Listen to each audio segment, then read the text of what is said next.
Bienvenidos a nuestro ciclo de conversaciones con grandes autores. Hoy estamos con Fernando Rueda. Fernando es doctor en periodismo por la Universidad Complutense de Madrid. Es el máximo especialista español en asuntos de espionaje. Trabajó en el diario Ya, así como en revistas semanales como Tiempo, Interview y Época, colaborando en programas radiofónicos como La Rosa de los Vientos, De Costa a Costa, Protagonistas y además en el mítico programa de televisión Cuarto Milenio. Como escritor, obtuvo su gran impacto con la publicación La Casa. Recordemos que La Casa es como se le llama al Servicio Secreto Español. Además de La Casa, tiene otras publicaciones de gran éxito, como El Regreso del Lobo, El Espía, K, Licencia para Matar, Operaciones Secretas y su última gran publicación, Líneas Rojas. Se suele decir que si quieres guardar un secreto, escríbelo en un libro, pero con Fernando este axioma se rompe porque está teniendo un gran éxito con sus publicaciones. Muchas gracias, Fernando, don Fernando, un privilegio que estés con nosotros y por supuesto bienvenido. Muchas gracias. Para mí es un placer poder estar contigo y poder llegar a gente distinta a la que muchas veces tenemos posibilidades de llegar, ¿no? Bueno, muy agradecido. Bueno, la primera pregunta se cae por su propio. ¿En qué consiste Líneas Rojas? Líneas Rojas una novela, una historia en la cual yo quiero hacer dos cosas, ¿no? La primera es recordar una misión que ocurrió hace 20 años y que empezó siendo un tráfico de armas, se convirtió en un tráfico de drogas desde Perú hasta España y terminó siendo un blanqueo de dinero, ¿no? Pero en realidad era una operación que era una gran conspiración en la cual había metido países de Latinoamérica, Israel, Francia, Malta y España. Entonces yo quería contar esta historia, que es una historia, yo creo, súper apasionante. Pero luego también quería hacer un homenaje a una figura trascendental en cualquier servicio secreto, que es la figura del infiltrado. Entonces aquí lo que hago es crear un equipo de espías que son los mejores infiltrados que ha habido en la historia en España, ¿no? Son personajes que han sufrido mucho, que en algún momento tuvieron que saltarse esa línea roja y que eso ha tenido unas consecuencias en su comportamiento, unas consecuencias, bueno, que digamos de alguna forma les ha cambiado la vida. Leyendo los primeros capítulos de Líneas Rojas, aparte de tener una gran habilidad como escritor, que ya hoy en día parece que no, pero hay que tenerlo. Esto es como en la mili, el valor se le supone. Bueno, pues también vamos a reseñar la habilidad exquisita para escribir. Y esa habilidad exquisita consiste en escribir aparentemente sencillo, que es pero que muy complicado. Y en esta gran manejo como escritor, no solo como divulgador del espionaje, sino como buen escritor, hay que reseñarlo. Veo al Lobo, que regresa, aunque no se titule El Regreso del Lobo, que regresa y en una de la presentación de un libro se pone en la fila de atrás.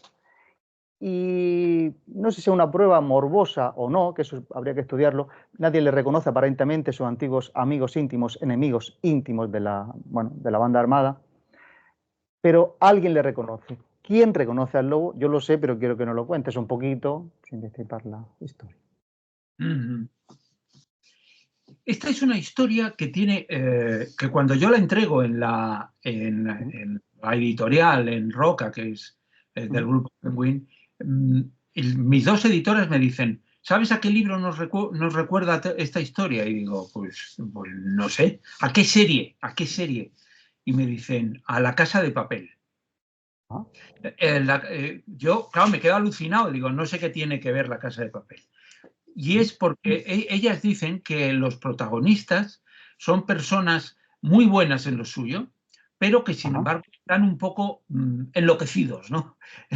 ajá, Eh, en eso. Bueno, pues a Mikel Lejarza, al Lobo, que es un infiltrado que se infiltró en la banda terrorista ETA, eh, eh, provocó más de 100 detenidos, fue el golpe más importante que tuvo la banda terrorista en sus 50 años de historia.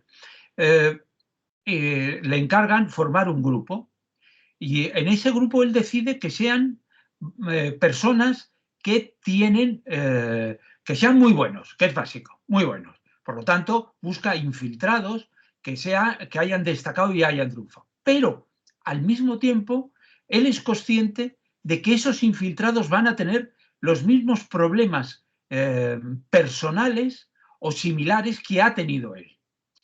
Por lo tanto, cuando va a buscar a una de esas infiltradas, que es la única policía que se infiltró años después en ETA, él sabe que se parece a él, porque que ha estado afectada. Y entonces yo creo hay una escena mm,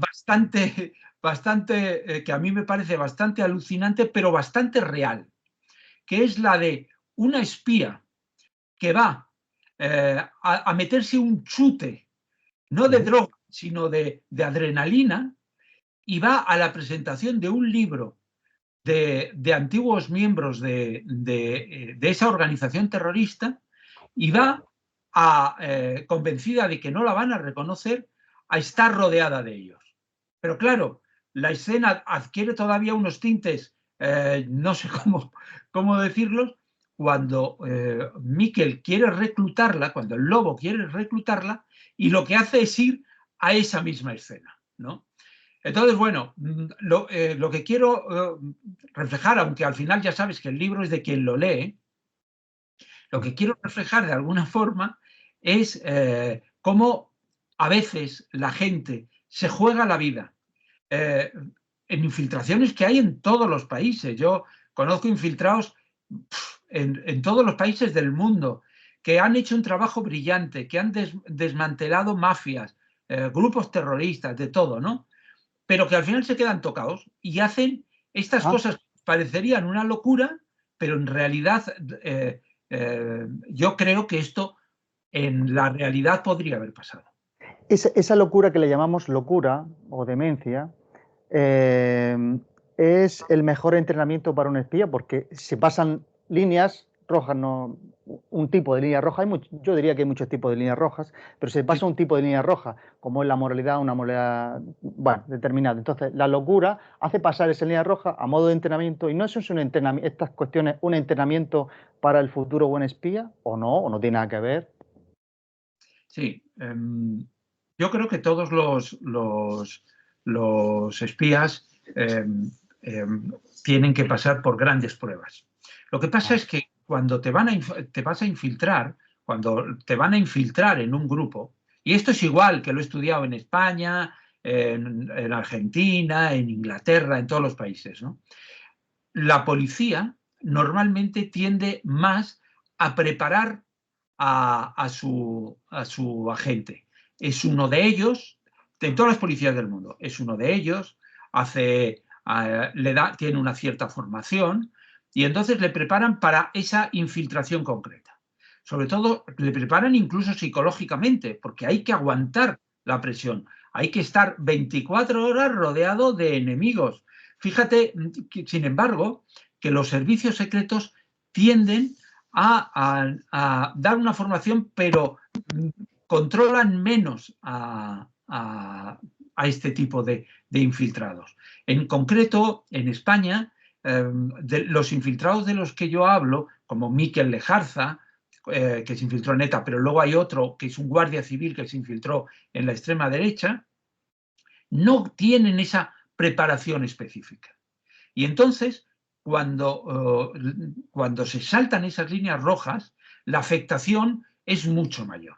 Aunque también te digo una cosa, no conozco a nadie, y los he estudiado muchos casos en todo el mundo, que cuando están en una infiltración y se saltan esas líneas rojas, las personales, como tú dices, ¿no? Es decir, que son, al final las líneas rojas es algo psicológico de cada uno, ¿no? Hay gente, que cuando hablé con un psicólogo me decía, todos nos saltamos las líneas rojas.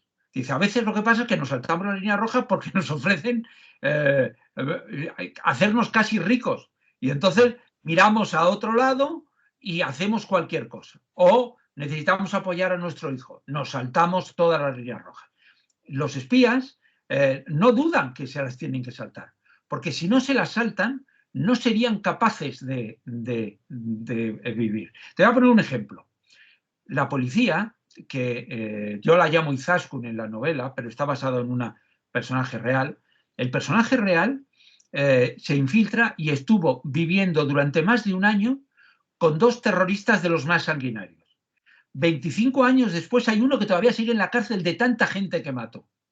Pero es que los dos se enamoraron de ella, los dos. Y ella tuvo que relacionarse con los dos. Con lo cual, imagínate, es decir, ¿se saltó la línea roja una policía manteniendo relaciones con dos terroristas? Se la saltó. Pero en el momento no se dio cuenta, porque estaba en la misión. Pero cuando pasó el tiempo, cuando hizo la descompresión, cuando ya estaba lejos, entonces sí que la vino. Y entonces la vino el dolor, ese sufrimiento de decir, madre mía, lo que he tenido que hacer para conseguir esto. O sea, que llega un punto en el que el infiltrado no es consciente que es infiltrado y se va confundiendo todo. ¿Puede pasar eso? A los infiltrados, y esto ocurre en todo el mundo, les explican que tienen que dividir su cerebro en dos partes y meter cada parte en una caja fuerte para que una parte no contamine a la otra. Ah, En una tienen que guardar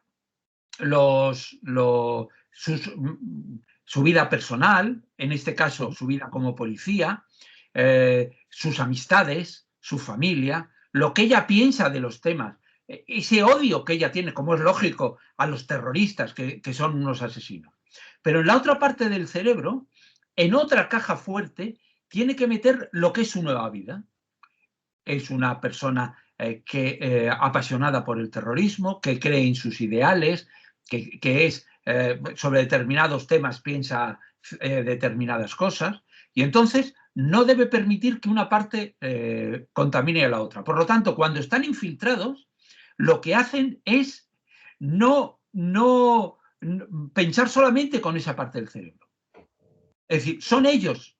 Fíjate el caso que hemos vivido hace un mes y medio con el intercambio de prisioneros entre Occidente y Rusia, ¿no? Había una pareja que habían formado en Rusia que era un matrimonio y les formaron para que adoptaran una identidad falsa. Los mandaron a Argentina. No sé si conoces esta historia. Estuvieron en Argentina. Cada uno llegó a Argentina con una identidad falsa por su cuenta. Allí simularon que se enamoraban. Se casaron, tuvieron 2 hijos y después ya los mandaron a Eslovenia. Y allí les pillaron, les metieron en la cárcel. Y cuando llega el intercambio, se suben al avión y la madre le comunica a los hijos que son rusos. Y cuando la hablan en ruso, tiene un problema, porque no se acuerda del ruso, porque el ruso no estaba en su parte del cerebro, que era la infiltrada, el ruso estaba en el otro. Y entonces no lo hablaba, no, pensaba en español, hablaba en español, quiero decir, lo bloquean tanto que al final, pues fíjate, ¿no? Que son como 2 personas. ahora el otro lado del punto de vista. Los mismos, no policías, sino bueno, el mismo orden que envía al infiltrado, los que envían al infiltrado, puede que el infiltrado haga también su trabajo, que ellos crean que es que no es un infiltrado, que ya es de los otros, que lo han perdido. ¿Puede pasar eso también? Y lo ataquen como un terrorista. Eso sería el síndrome de Estocolmo, ¿no? Es decir, que la gente al final se termine creyendo eso. Yo creo que ese es un temor que pasa siempre. Es decir, yo he hablado no con infiltrados, sino con gente que ha llevado a infiltrados y te dicen que al final, en el caso, fíjate, en el caso de la policía había una expresión y es que decían que era más etarra que los etarras, más terrorista que los terroristas. Y entonces siempre te da la duda de si realmente ella o él se cree tanto las cosas que pertenece, que se va al otro bando y entonces, fíjate, hay una figura que se llama el agente triple. Es decir, no es que sea de tu bando y de la mafia, sino que esté jugando, ya no sabes a cuántos bandos está jugando. Eso es absolutamente probable.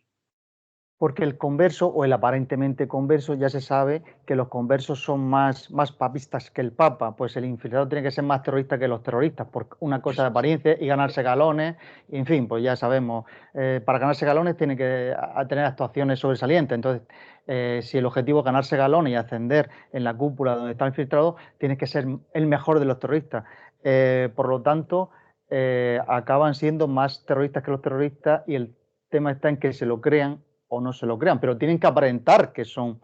El juego está en que la apariencia se lo crean o no se lo crean, ¿no crees? Sí, sí, sí, sí. Fíjate que cuando, y voy a añadir algo a lo que tú dices, cuando Mikel Lejarza está infiltrado en ETA,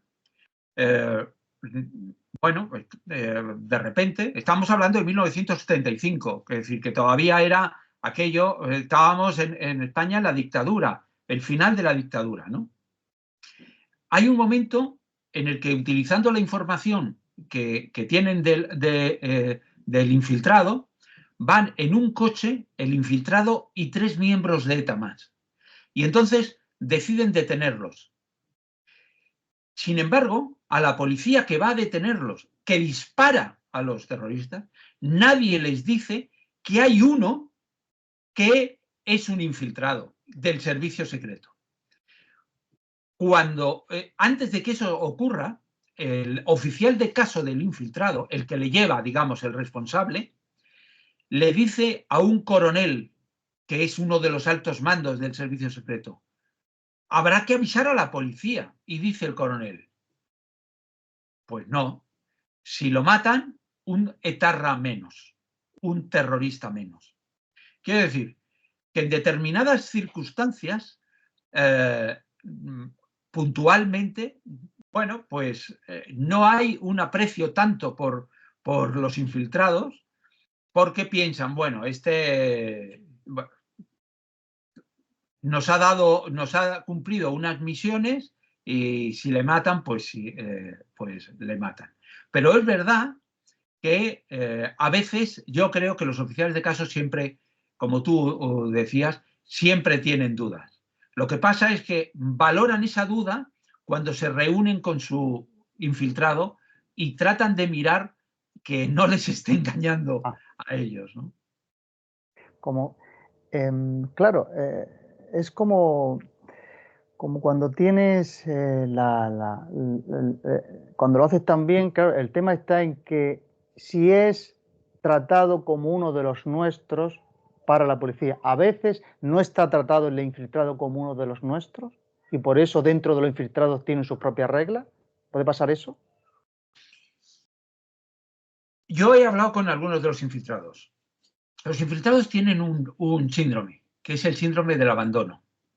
Es Ah, decir, ellos cuando están en una misión y sobre todo llevan mucho tiempo en esa misión, se dan cuenta de que ellos saben más de la misión de lo que pueda saber su oficial de caso, el que les dirige, claro.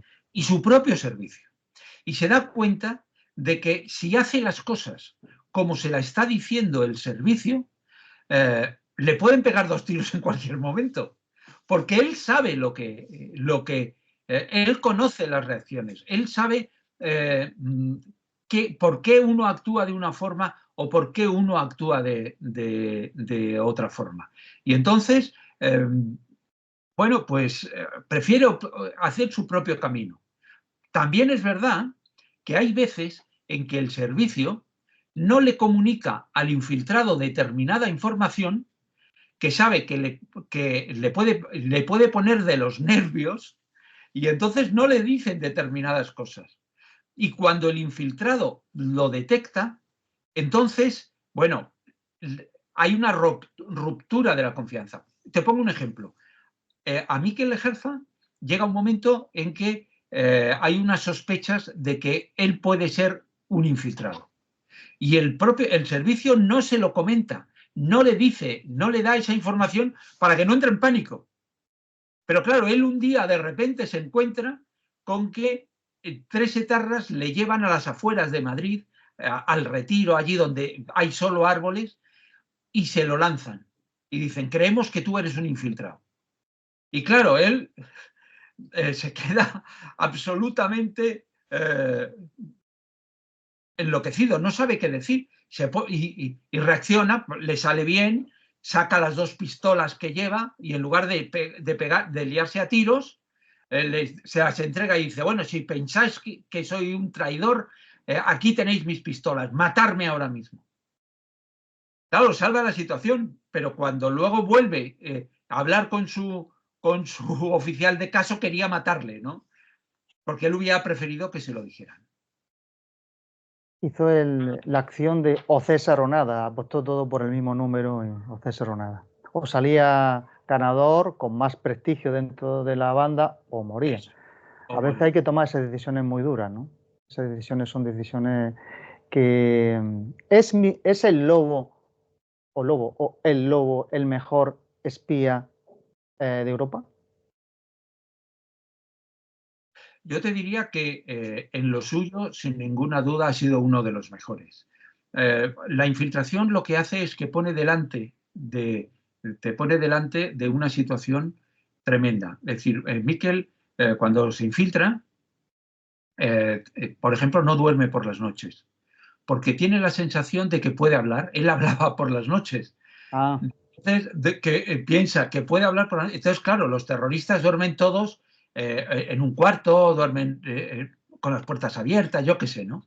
Y entonces él piensa, si me quedo dormido y me delato a mí mismo, no me llego a despertar porque ponen una pistola en la cabeza y adiós, muy buena. Entonces, el tema psicológico es muy importante y él, sin ninguna duda, se convirtió en ese gran espía europeo, ¿no? Aunque también te digo, eh, Arantxa, mi personaje, hizo una misión que quizás fue durísima, ¿no? Porque tener que relacionarse con los etarras y engañarles, bueno, pues fue tremendo. Yo creo que en general los infiltrados son, dentro del mundo del espionaje, los mejores agentes.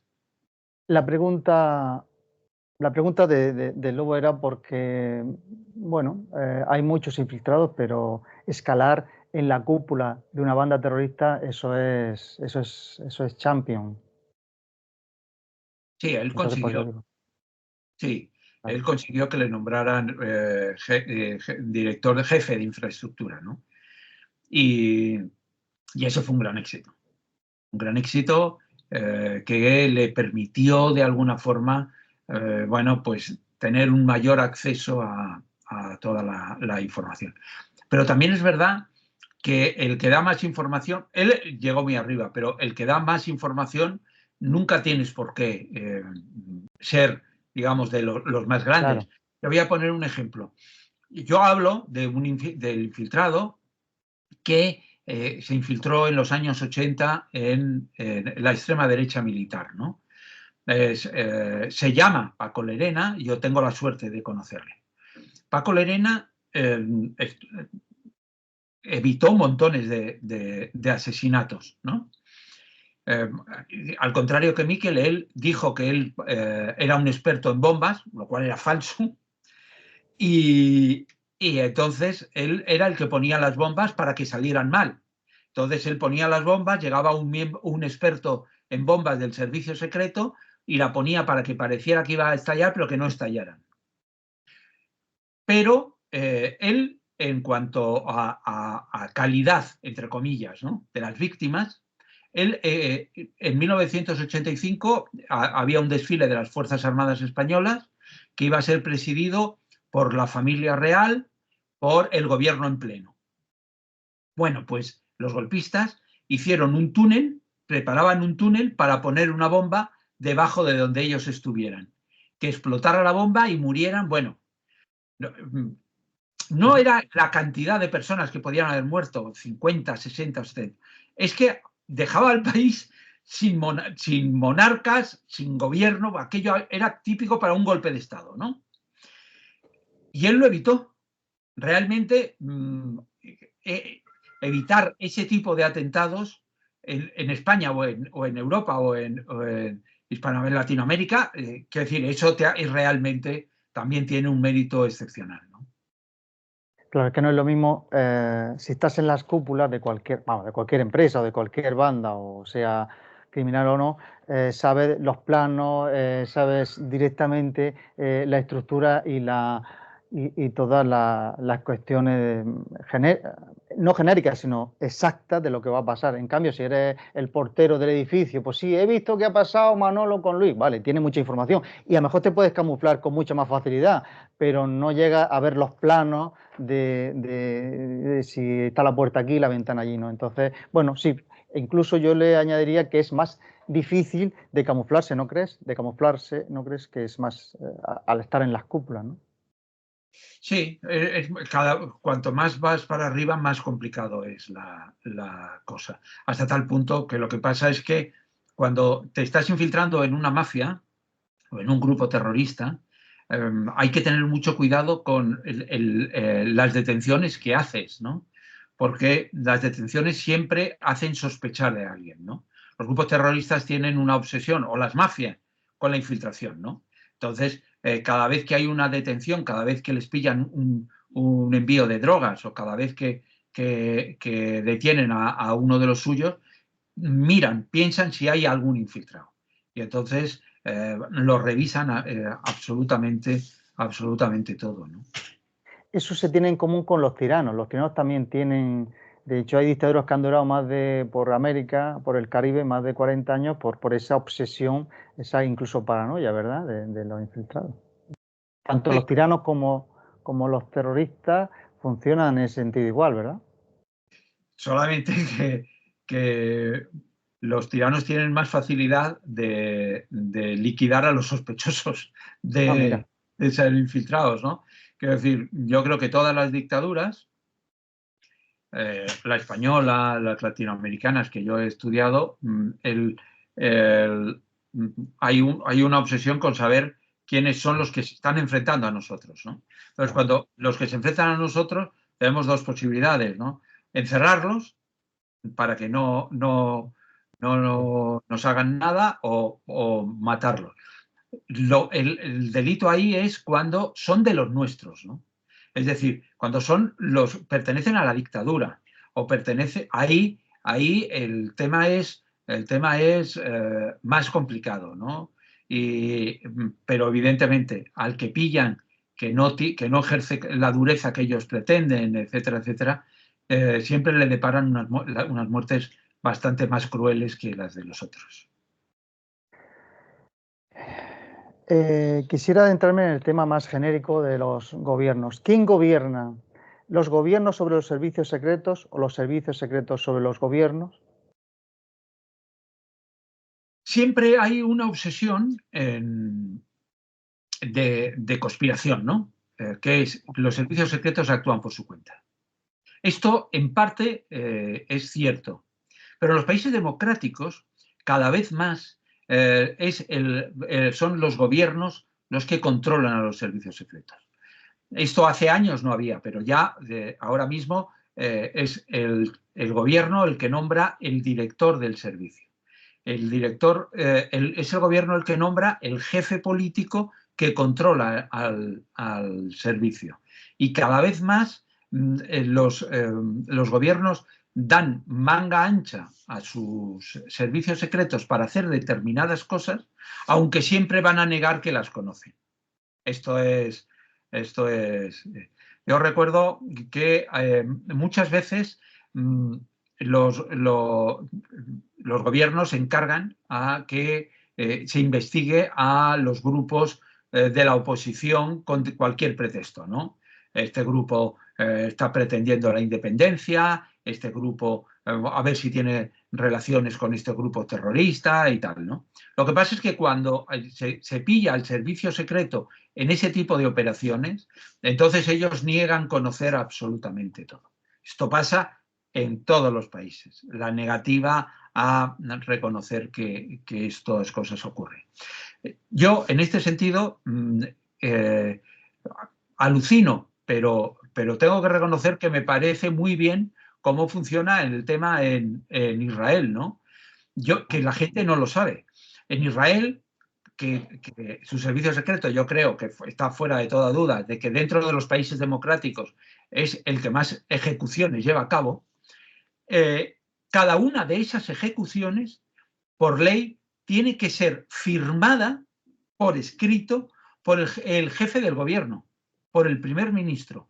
Es decir, ellos dicen, hay que matar como han matado al que manda en Hamás. Por escrito, es decir, ellos le buscan, le controlan, le dicen, y llega un momento en que ya tienen la operación. Y entonces le dicen al primer ministro que firme la orden para matarle. Y entonces lo firman. Y entonces ellos le ejecutan, le matan. Pero, y esto es muy importante, el servicio secreto tiene al menos la tranquilidad, no sé moral o no, pero también moral, pero la tranquilidad legal de que ellos no son los responsables, de que ellos ejecutan una orden del gobierno. Y esto es lo que debería pasar, y pasa también en Estados Unidos cada vez más. Es decir, dicen los espías, nosotros matamos a este, mandamos un dron para que lo mate, pero ¿quién da la orden? Es decir, es que esta orden la tiene que dar un responsable político, aunque luego el responsable político se haga el loco, ¿no? Pero cada vez más esta es la tendencia que hay en los servicios secretos. Mire usted, si a Tejero le hubieran dado por escrito las órdenes, ¿qué cosas sabríamos de España, ¿no? De la historia de España. Es que ese tipo de órdenes ningún gobierno las da por escrito. Ah, bueno, por escrito. Ya quisiera que las dieran, no. Ningún gobierno las da, coma, por escrito, pero darlas puede. Yo creo más en la escena esa que vemos a veces en las películas, que es el director de la CIA que va al despacho del presidente y el presidente le dice, hay que hacer esto como sea y tal. Y entonces le dice el director de la CIA, ¿me dará la orden por escrito? Y le dice el presidente, no, ¿qué dices? Ni en broma, ¿no? Y cuando sale y se sube al coche, saca la grabadora del bolsillo y comprueba que está grabada la voz. Que en el fondo es una forma de protegerse, porque claro, si tú haces lo que te dicen, pero no tienes pruebas y te pillan, al final la cabeza que se corta es la tuya, porque el gobierno siempre negará habértelo encargado. Siempre se va a sacrificar al peón antes que al alfil y no digamos al rey. Sin ninguna duda. Para explicar a las personas que estén ajenas a la organización administrativa de España o de cualquier otros países, los servicios, hay gente que aboga por que los servicios secretos no estén en manos de los gobiernos y estén en manos de la monarquía, porque la monarquía es fija y el gobierno está un día, mañana otro, y el gobierno mira la encuesta y dice, mañana me voy y hago esto, pongo esto aquí para que le afecte al contrario o me aprovecho de esto. ¿Qué opina de esa corriente que dice que los servicios secretos tendrían que estar en manos de la monarquía y no en unos gobiernos determinados elegidos por el pueblo? Yo he leído alguna cosa, pero me parece una cosa, un dislate completamente, me parece una locura.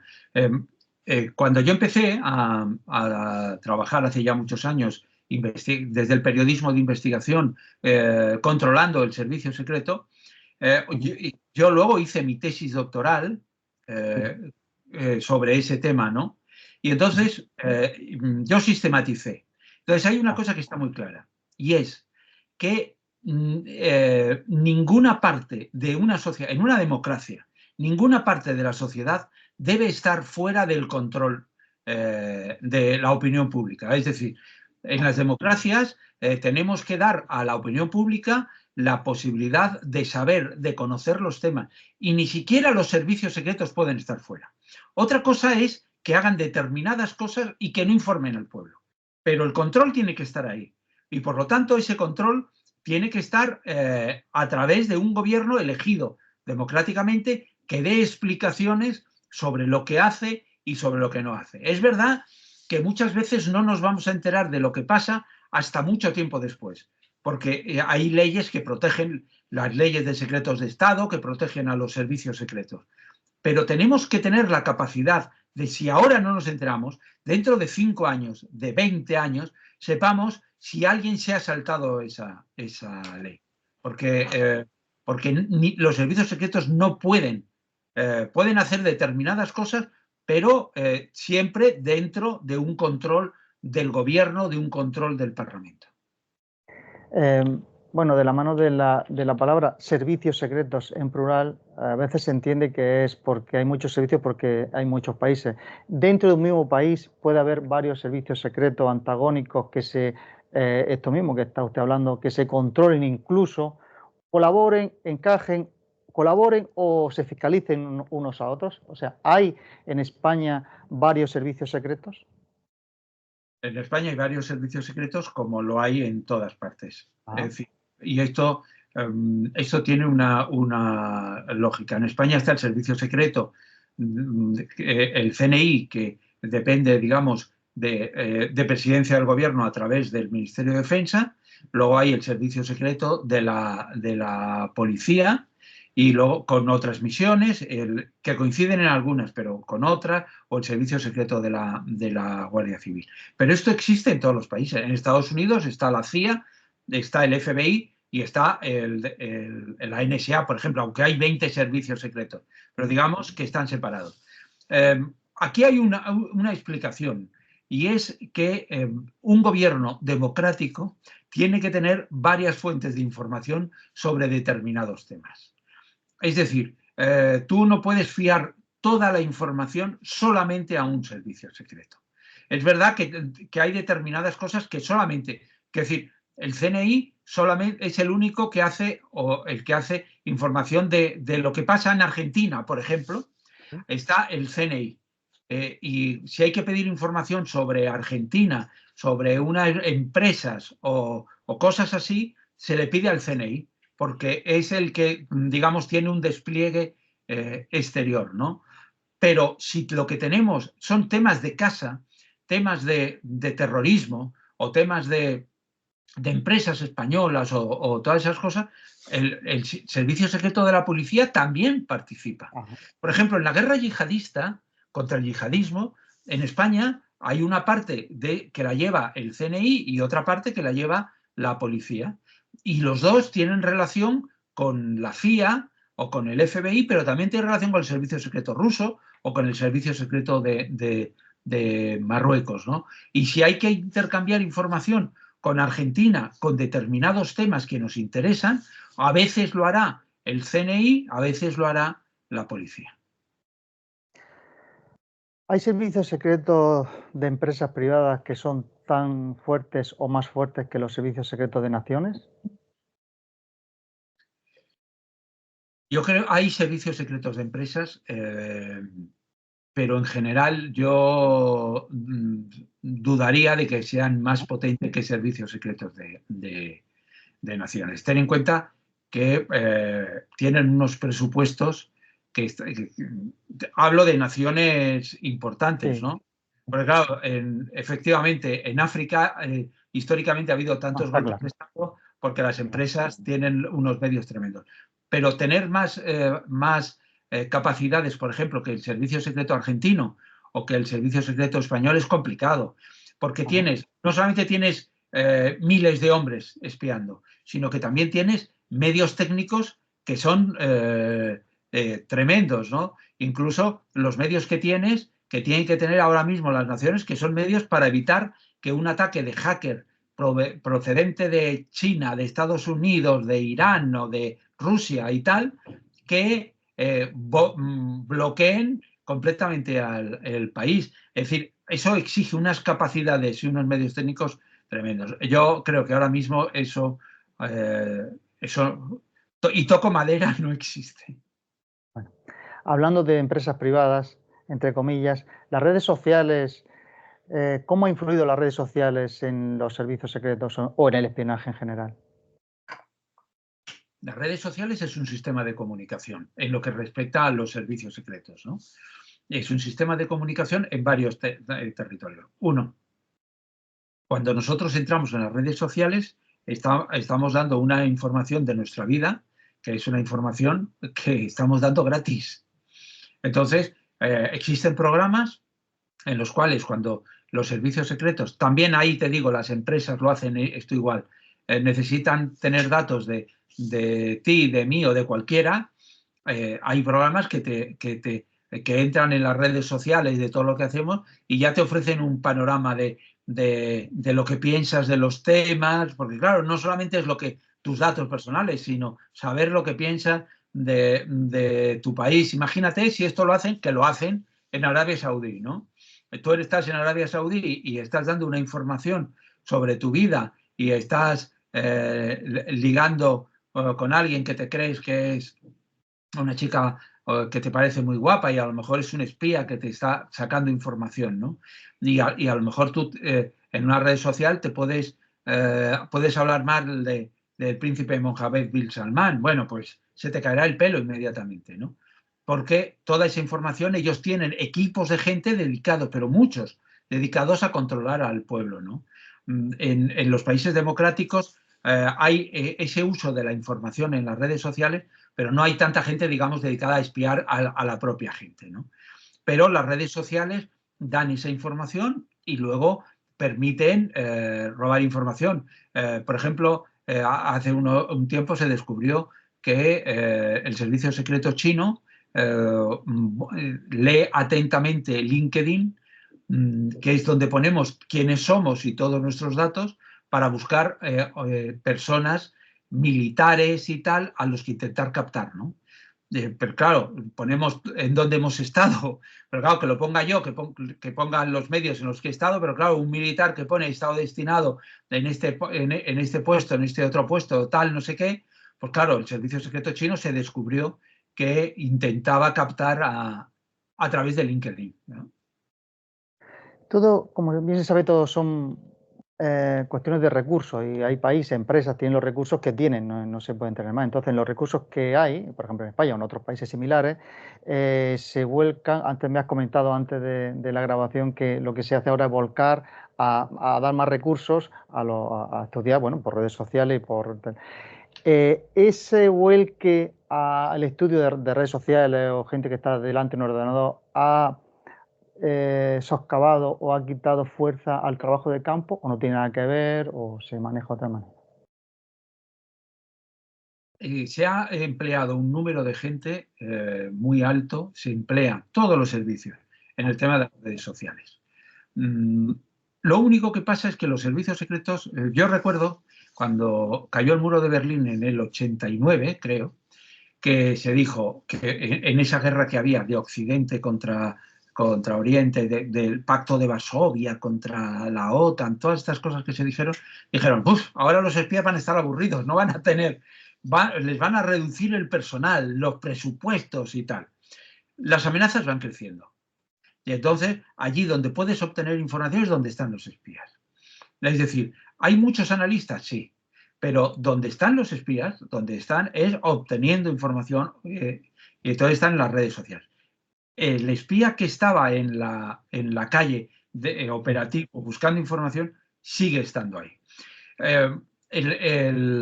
A finales del siglo XX, Estados Unidos, la CIA, detectó que era un follón tener agentes operativos. ¿Por qué? Porque los agentes operativos les pillaban. Claro, si haces 50 misiones en el extranjero, pues te pillan en una o dos. Es que eso es innegable. incluso te pillan a uno y te lo matan, incluso hacen cosas, bueno, un lío.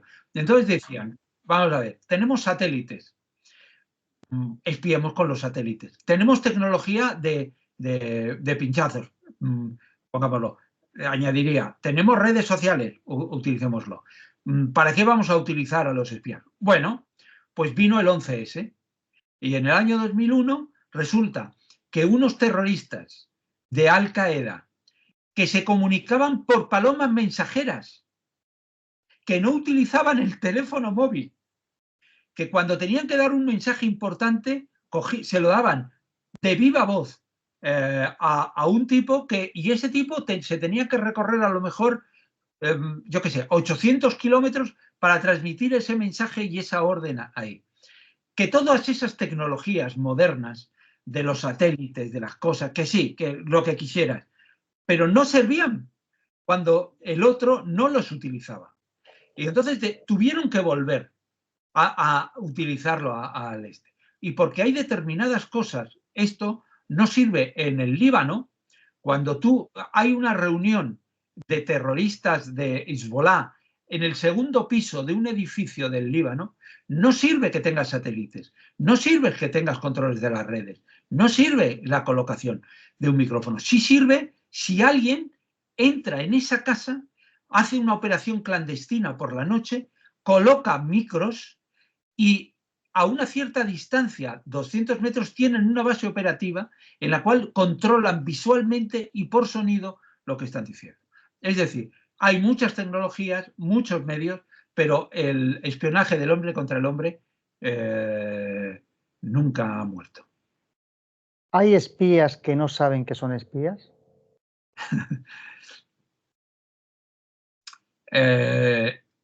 Yo lo que creo es que hay espías que no saben para quién están trabajando. ¿Ah? Es decir, es verdad que hay gente que al cual yo pongo siempre el mismo ejemplo, ¿no? Durante la Guerra Fría, los servicios secretos rusos y de Alemania Oriental captaban a gente, por ejemplo, a secretarias en una operación que se llamaba la Operación Romeo, la captaban y un agente que se liaba con ellas, que le juraba amor eterno, etcétera, etcétera, ¿no? Y porque eran mujeres solitarias. Y entonces cuando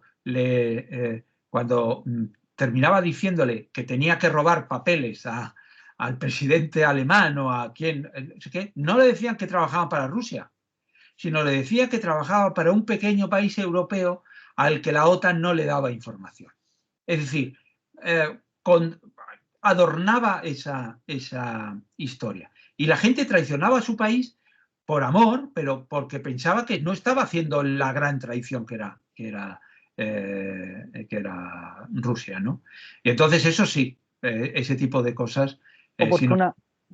O porque una gris persona que tiene una vida aburrida no se dimensiona que puede tener una gran influencia en un momento dado para su país, porque se ven tan pequeñitos y no entienden que sus acciones, por pequeños que sean, puede afectar a su país. Puede ser eso, que no tienen conciencia de que pueden afectar. Dice, bueno, si yo al fin y al cabo soy un pobre tal, bueno, y a veces los hombres grises sí que afectan, ¿no crees? O no tiene nada que ver. ¿Qué opinas de esto? Para mí esto es cierto, lo que dices, totalmente cierto. Para mí la pregunta del millón es, ¿a cambio de qué lo hacen? Ah. Claro, a veces es simplemente yo soy un hombre gris y entonces me hacen sentir bien. Y entonces yo lo hago porque bueno, joder, que me siento importante, ¿no? Eso. Cuidado que ese es un motivo de muchos dobles agentes, ¿no? A veces lo hacen por dinero. Es decir, yo soy un hombre gris y hay alguien que me valora, que me dice esto. Y lo que yo voy a hacer tampoco es tanto, porque a lo mejor a ese hombre gris lo que le piden es que consiga una copia de una llave, de la llave de un despacho que él tiene acceso. Y entonces tampoco piensa que comete un gran delito por hacer esa cosa. Fíjate en el atentado contra el líder de Hamas en Irán, que cuando le matan es porque estaba durmiendo, siempre iba a una casa de la Guardia Republicana, que era las casas más protegidas del mundo mundial, iba siempre a dormir al mismo cuarto. Ahí ha tenido que haber más de un hombre gris que haya dado la llave o que haya permitido, que haya hecho algo para poder hacer el gran trabajo de eso, ¿no? Y entonces, bueno, pues yo siempre le pregunto, ¿por qué lo han hecho, no? Esa es la pregunta del millón. Esa es la pregunta del millón.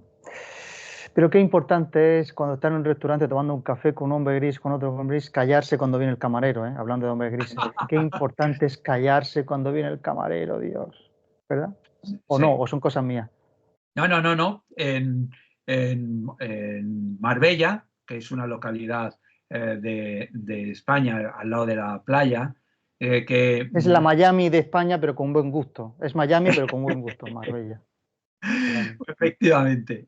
Bueno, pues en Marbella siempre ha habido han ido un montón de personas árabes, de gobiernos árabes y de dinero árabe. Y esto siempre, ¿no? Entonces, lo que hizo el Mossad, el Servicio Secreto Israelí, fue crear ahí una empresa de servicios, asistentas, jardineros, camareros para fiestas y tal. Y estuvo durante años y años controlando absolutamente eso que tú dices, ¿no? Era el camarero que iba, el jardinero que entraba, la señora de la limpieza que colocaba el micrófono, que le cambiaba la cinta. Bueno, pues eso es el pan nuestro de cada día, sí. Porque a veces los pies también se pueden encargar, digo, si no, corríjame si me equivoco, por favor, se encargan también de hacer marketing de cosas que guste, que esto tenga buen marketing, en el sentido de dar buena imagen a tal cosa o dar buena imagen a tal, y lo puedo hacer perfectamente un espía. Si no es así, corríjame, por favor. La campaña de marketing o de quien te va a defender, no olvida marketing porque tiene conceptos mercantiles. Sí. Quien te va a lo más efectivo que te defienda es el supuesto enemigo en lugar de tu aparente amigo. Es decir, porque yo en muchas personas que tienen una ideología determinada, aquí en Sudamérica, aparentemente atacan a Estados Unidos y lo que hacen es seguir una por una las tesis que le beneficia a Estados Unidos. Entonces me encuentro y le digo, oye, que estás defendiendo todas las tesis de tu aparentemente enemigo. Entonces, esa cuestión suele pasar, son cosas mías, que yo me fijo en cosas incorrectas. ¿Qué opinas de esto? Sí, eso existe. Eso además tiene una definición. Se llama agentes de influencia, que les llaman en el servicio secreto, que son normalmente, el buen agente de influencia responde a las características que tú has dicho, lo has definido fenomenal. Es alguien que tiene una influencia en la sociedad y que al servicio secreto lo que le interesa es que influya para los temas que a ellos les viene bien, a su país les viene bien. Un agente de influencia muy conocido, que se descubrió muchos años después, era Charles Ernoult, que era un ministro de defensa francés. Fíjate, ministro de defensa francés que trabajaba para Rusia. Y entonces, pues claro, es que era más útil siendo un agente de influencia que siendo un espía. Es decir, él estaba ahí porque sí, él estaba ahí porque había hecho su carrera. A lo mejor ellos le habían ayudado también, ¿eh? Pero siempre tenía más influencia. Eso por una parte. Por otra parte, también tengo un ejemplo. Mi espía favorito de toda la historia es Kim Philby. Kim Philby era un agente del quinteto de Cambridge que en los años 30 era un lord inglés con todas las costumbres del lord inglés, que era como un caballero inglés, todo eso, pero trabajando para Rusia. Entonces él, bueno, en la universidad estuvo en un grupo comunista, ¡pah! Ya te marca completamente. Entonces, ¿él qué hizo?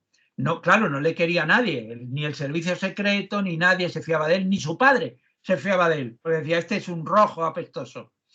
¿Qué pasa? Que de repente cambió y se convirtió en incluso fascista. Fíjate el cambio.